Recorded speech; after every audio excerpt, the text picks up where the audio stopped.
భారీ వర్షాలకు వరదల కారణంగా అతలాకుతలమైన తెలుగు రాష్ట్రాలకు కేంద్ర ప్రభుత్వం సాయం ప్రకటించింది. ఏపీ, తెలంగాణకు 3,300 కోట్ల రూపాయలను విడుదల చేసింది. తక్షణ సహాయక చర్యల కోసం ఈ నిధులు విడుదల చేసినట్లు ప్రకటించింది. ఇప్పటికే కేంద్ర వ్యవసాయ శాఖ మంత్రి శివరాజ్ సింగ్ చౌహాన్తో పాటు కేంద్ర బృందం తెలుగు రాష్ట్రాల్లో పర్యటించి వరదల కారణంగా జరిగిన నష్టాన్ని పరిశీలించింది.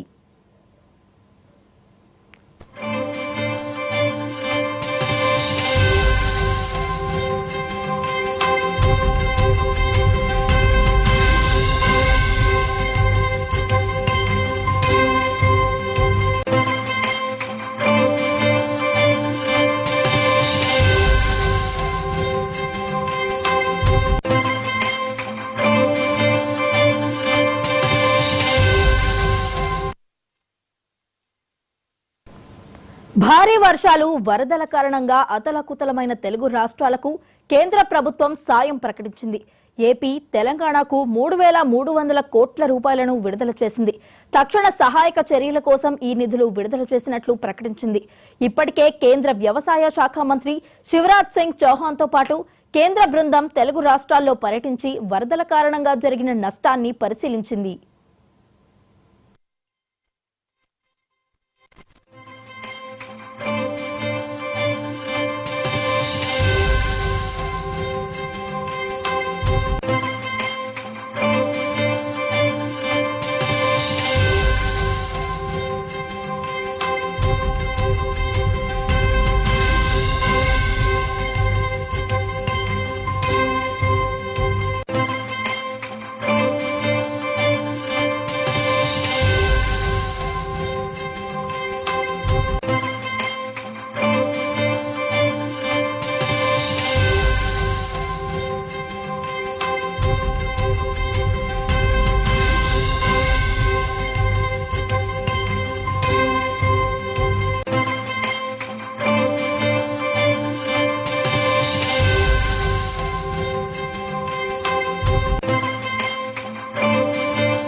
భారీ వర్షాలు, వరదల కారణంగా అతలాకుతలమైన తెలుగు రాష్ట్రాలకు కేంద్ర ప్రభుత్వం సాయం ప్రకటించింది. ఏపీ, తెలంగాణలకు 3,300 కోట్ల రూపాయలను విడుదల చేసింది. తక్షణ సహాయక చర్యల కోసం ఈ నిధులు విడుదల చేసినట్లు ప్రకటించింది. ఇప్పటికే కేంద్ర వ్యవసాయ శాఖ మంత్రి శివరాజ్ సింగ్ చౌహాన్తో పాటు కేంద్ర బృందం తెలుగు రాష్ట్రాల్లో పర్యటించి వరదల కారణంగా జరిగిన నష్టాన్ని పరిశీలించింది. మరి ఇదే అంశానికి సంబంధించి మరింత సమాచారాన్ని మా ప్లానింగ్ ఎడిటర్ సురేష్ గారు అందిస్తారు. సురేష్ గారు, చెప్పండి. వైష్ణవి, మీరు చెప్పినట్టుగా ఏంటంటే తాత్కాలిక తక్షణ సాయం కింద, ఎందుకంటే వరదలో ఉన్న ఇబ్బందుల్లో ఉన్న వాళ్ళందరినీ కూడా సహాయ పునరావాసం ఇందులో భాగంగానే ఈ 3,300 కోట్ల రూపాయలు ఇప్పటి వరకు ప్రకటించారు.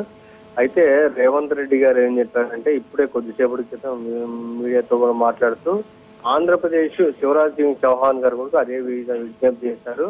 ఈ ఫండ్ అంటే వరద సహాయం అందించడంలో ఆంధ్రప్రదేశ్, తెలంగాణను వివక్ష చూపించొద్దు. ఆంధ్రప్రదేశ్ లో ఎంత డ్యామేజ్ జరిగిందో తెలంగాణలో కూడా అంతే డ్యామేజ్ జరిగింది, కాబట్టి మీరు ఆ రకంగా ఇవ్వాలని చెప్పారు. ఇంకోవైపు కేంద్ర హోంశాఖ అధికార ప్రతినిధి ఇవాళ మీడియాతో మాట్లాడుతూ 2 రాష్ట్రాలకు కూడా వరద సాయం పరంగా కేంద్ర పరంగా అన్ని రకాలుగా చేయూత అందిస్తున్నామని, ఎన్డీఆర్ఎఫ్ బృందాలు పంపించామని, హెలికాప్టర్లు పంపించామని మొత్తం ఆ వివరాలన్నీ కూడా తెలియజేస్తూ ఇప్పుడు సెంట్రల్ ఇంటర్ మినిస్టీరియల్ టీమ్ ఇప్పుడు రాబోతుంది. 2 రాష్ట్రాలు కూడా ఆ ఇంటర్ మినిస్ట్రియల్ టీం రాబోతుంది. ఇప్పుడు ప్రకటించింది ఏంటంటే తాత్కాలిక సాయం కింద ఇప్పుడు అంతా కూడా అనౌన్స్మెంట్.